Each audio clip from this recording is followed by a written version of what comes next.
Hey y'all, how are y'all doing? What's up? What is up? So first, let's do a little house cleaning, right? Real quick. Let's just do this. So last week, I'm talking about how terrible the episode was, how dry it was, drier than Popeye's biscuit, only to find out, honey, I done fast forward through a whole section because you know how it is when you watching something and you feel like a commercial's coming up, and I was like, okay, cool, a commercial's about to come, about to go fast forward past that. I didn't realize I fast forward the entire Martell and Marceau sit down with Maurice and Ken's friend. I can't think of that man's name for nothing in my life right now. But yeah, I had to apologize to y'all because I did not realize I had skipped over the entire huge portion of the show. And so that, what I have to say about that, I wrote a big thing about it. I'm not gonna go through all what I wrote. This is what I gotta say about that. They both lying. They both lying.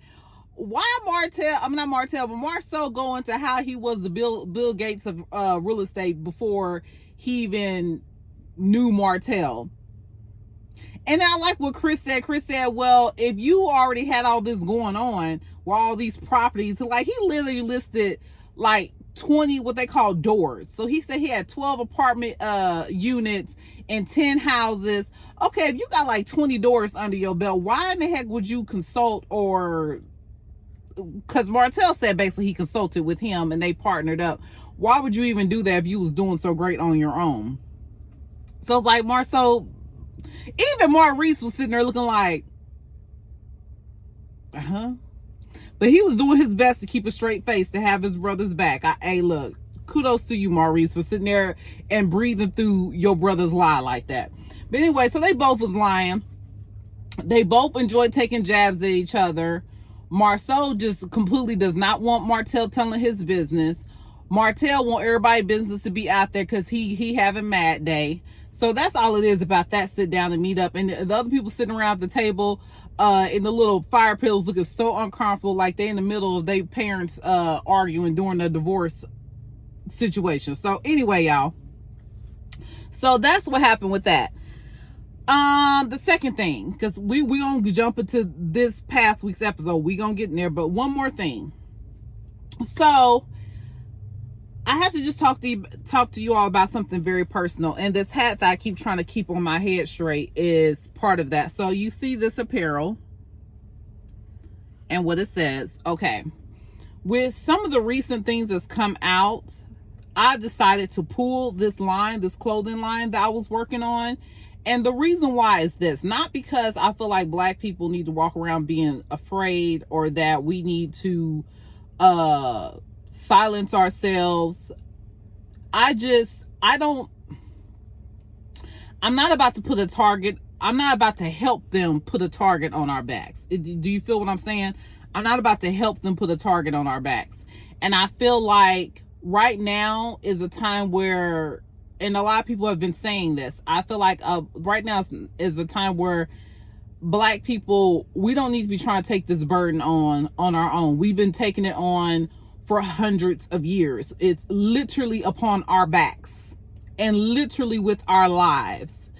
And now is the time where we need to let the people who have manufactured this, promoted this, carried this, benefited from this, what's currently going on, we need to let them resolve it and fix it.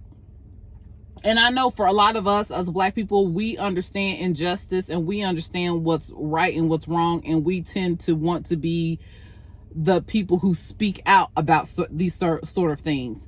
But my thing is that even though I feel passionate about this, like it was really heartbreaking when I made this decision to do this. It was really, really heartbreaking, especially what's happened with a certain individual in the last week. You all know who this man was, this white man.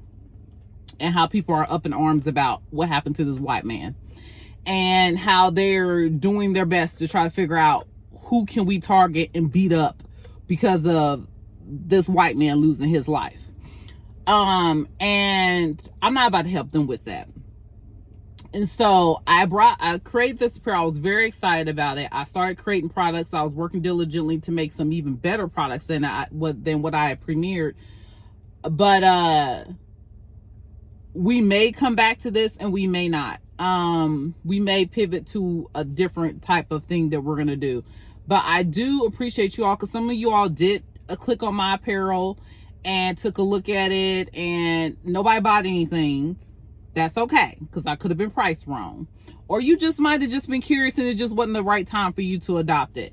Whatever it was, I appreciate you all who took a look at the apparel that I had online and even considered it. So I appreciate that. But we are going to shelf this for now. All right, on to this week's episode. We're going to start with the thing that's the most annoying, because it's going to play out through this entire freaking episode. And that is Martell trying to bring that girl on this show. Quit trying to bring her. We don't want to see her. We don't want to see her. And if you keep trying to bring her on the show, we want you gone too. And I like, right now, I like you on the show because you antagonize the mess out of Maurice and Marceau, and that's enjoyable. That's an entertainment for me.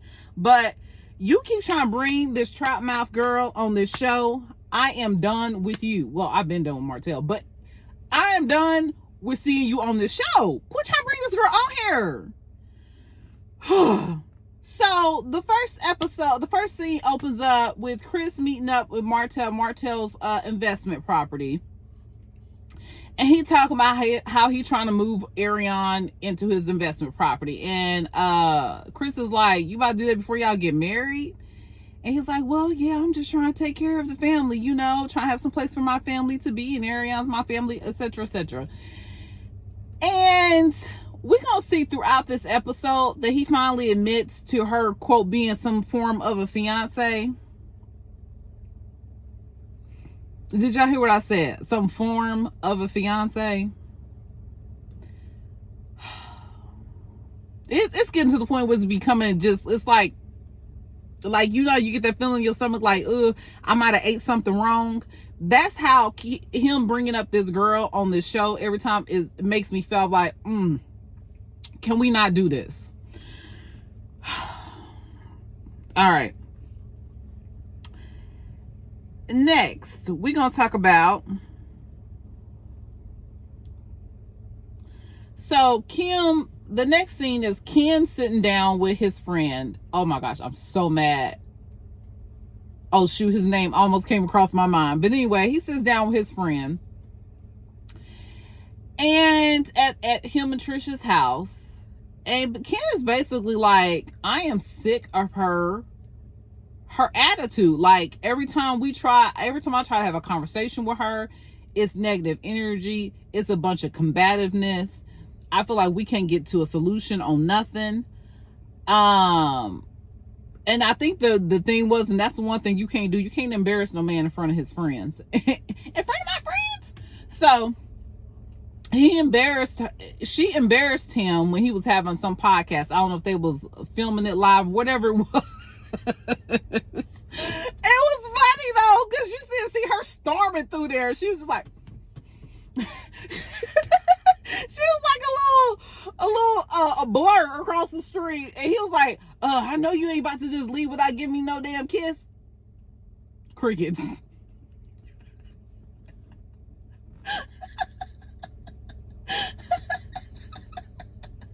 I don't know why it's so funny to me, but she left.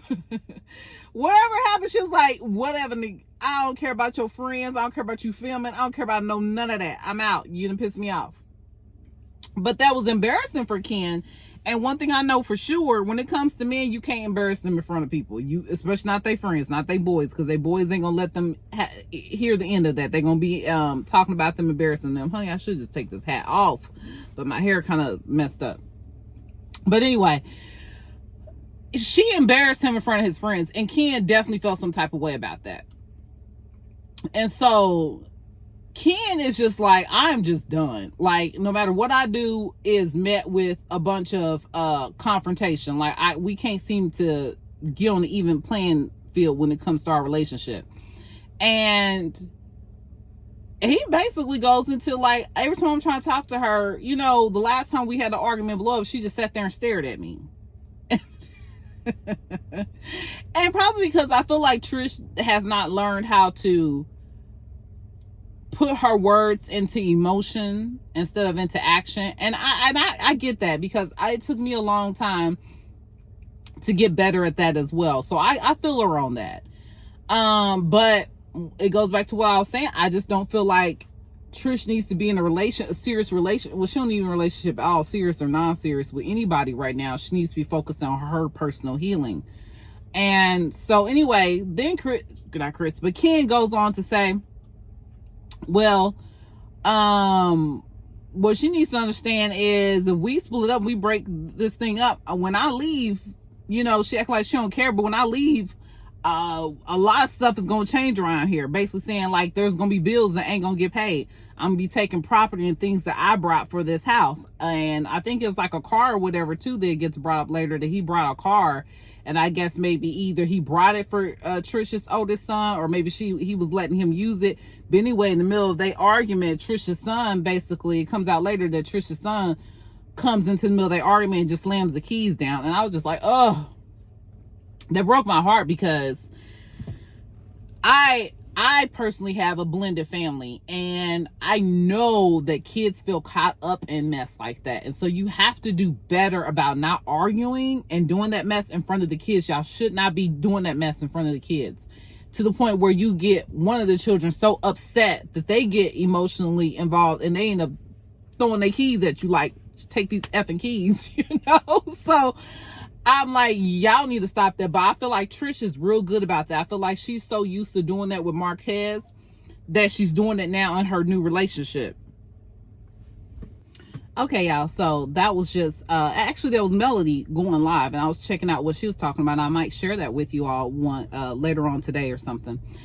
But I gotta be on the road like all day, so I probably won't be able to share it until tomorrow. Anyway, let's go back into this conversation with Ken and his friend talking about Trish. Basically, Ken is like, I'm ready to get up out of here. I'm tired of the mess. I'm tired of how things are going. We're not coming to any resolve. And I love how his friends just sitting there looking like, bruh, I've been telling you this. Like, are you really ready to leave? You know, and I don't think his friends like really pushing him to leave, but I feel like his friend is like, you know, you complaining and talking about the same thing. What are you going to do about it? So Ken's sitting there rehashing the stuff to his friends. Friends like, I've heard all this before. What are you going to do about it? But Ken is basically on his way out the door.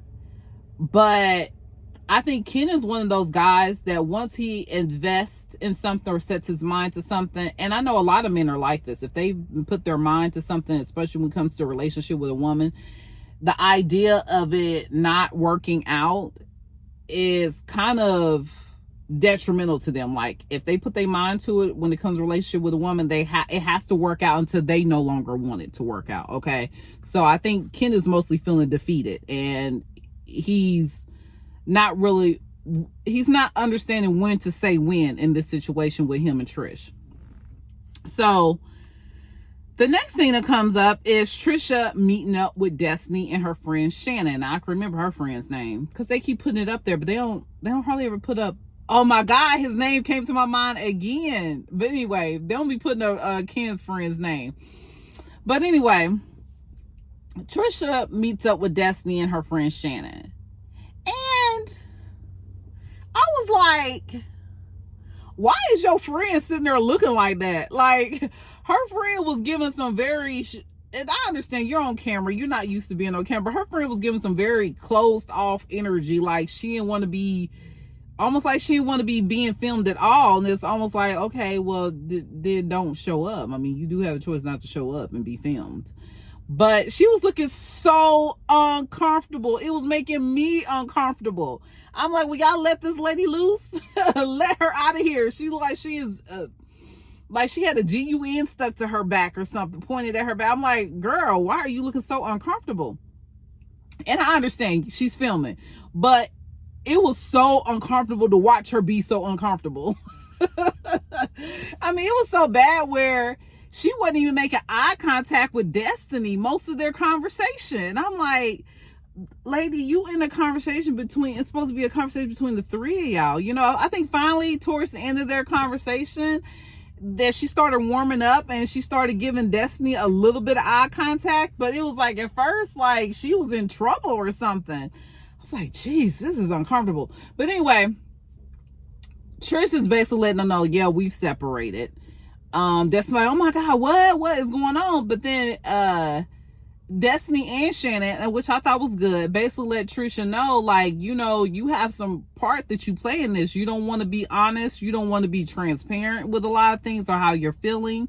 And you need to probably do your best to give this relationship a good try. Give it your best effort. You know, Ken's a good guy, according to what they know. Like, y'all don't know they relationship that deep now. But anyway, they said Ken's a good guy. But one thing that Trisha says that I was like, okay, there's a little bit of self-awareness going on with Trish now. She was saying basically that when they get in all confrontations or something, or disagreements, her and Ken, that she doesn't like Ken's aggressiveness. And I think when he gets what feels to her like aggressive, she shuts down. And that makes sense, especially if you've been in situations where were very toxic, because we don't know the ins and outs of her relationship between her and Marquez, how toxic it may have been, which I feel like it was toxic to the max. It reads that way. It reads like all the things you should not do and have going on in your relationship with somebody you say you love is what they had going on. The physical, the emotional, the verbal, financial, all the AB words, the abuse words was going on with them. I feel that it reads that. But anyway, she basically saying when he gets aggressive, she shuts down, and they was like, well, why don't you tell him? She's like, well, I yell, I do a lot of yelling. It's like, okay, you feel like you need to shut down, but then you want to burst out and just start yelling at the same time. It's like, Trish, you're gonna have to learn how to use your words. And basically Destiny was saying, like, yelling is not just because you yell don't mean you relaying the message thoroughly just because you're yelling. And then both of them, Shannon and Destiny's like, girl, you need to try to keep up. You need to hold on to him. Y'all need to work it out. He's a good guy. There ain't that many out there like that. And I'm like, I appreciate what y'all are doing, Shannon and Destiny. I appreciate what y'all doing. Y'all trying to come through for your girl and advise her to the best of your ability. But at the same time, y'all can't tell her what's best for her. He may look like a perfect match on the outside, but he just may not be right for her. He might be right for 100 women, may not be right for her. And I think sometimes us women, we in our friend groups, those of us who've been through some things, or those of us who are single at the time, can advise somebody to stay with someone just because we're thinking it was better than being alone, or it's better than what else we've seen out there, but it may not be what's best for them. So anyway, that's all I have to say about that.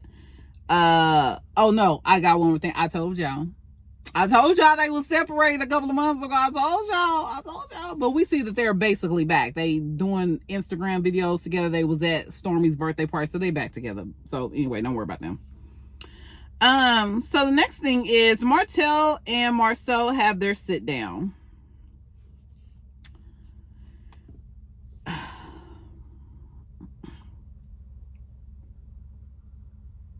I didn't like how, like I said, Marcel is, I really feel like the Scotts are very set in their mind, because they keep hearing Ariane being brought up. They're very set in their mind that they just want Martell off this show. And Marcel was very closed off on actually trying to have some type of resolution with Martell. He just kept saying, well, yeah, you're going to end up doing the same thing. You're going to keep doing and saying the same thing, which is true. It's true. He ain't lying about that. But the whole energy is that we're done with you, Martell. And I think they just really want Martell off this show. Especially since he's trying to bring on Ariane. And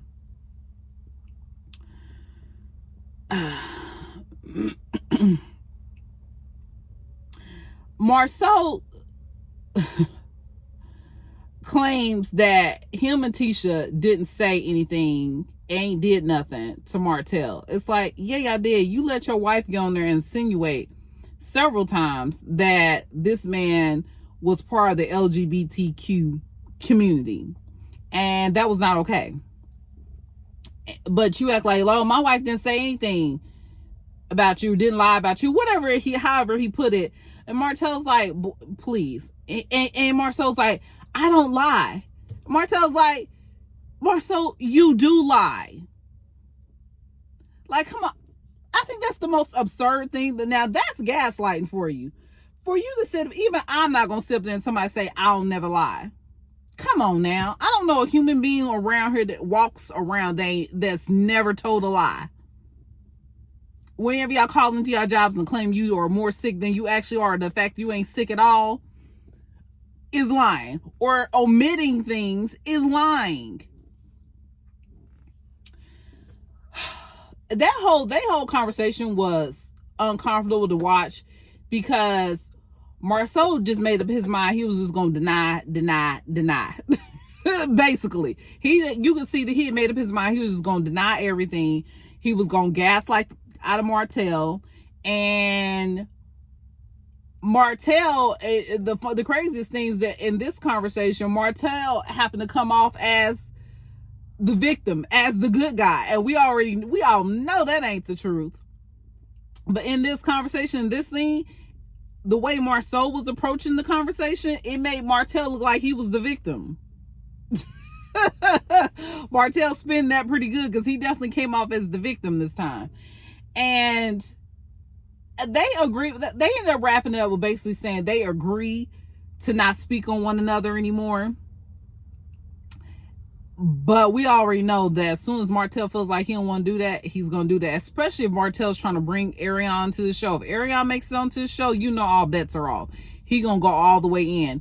And it was interesting how in this conversation, Martell going to bring up again, like, just don't speak on Team Hope. And Ariane is part of Team Hope. And basically, I almost forgot about this part, is Martell's defending Ariane because Marcel had brought up that Ariane had been giving mouth service to people that he knows. And it's like, let me get my pressure down because I just thought about this. You mad about Marcel making claims about your side chick out here giving BJs all around Huntsville, but you didn't mind sharing videos of your wife, a woman who's had 4 of your children, sharing it to other people, and even threatening to put it out there on the World Wide Web for the entire world to see. You don't have a problem with that, but you got a problem with him making claims that your side chick was out here giving mouth service to a bunch of different people throughout the city. How twisted in the mind are you? Like, it goes back to, like, Martell, who raised you? Obviously nobody, because we know Miss Marlene, whatever her name is, ain't raised them. You know she didn't do it. So he's just out here in the Wild Wild West, which is obvious, because you got a problem with somebody talking bad about your side chick, but you are okay to share explicit material about your ex-wife, a woman who's had 4 of your children, your 4 children that you claim to love so much. You were willing to put their mama's business out there like that, allegedly. Y'all, let me make sure I've talked about everything, because I'm done now, because I done got my pressure up.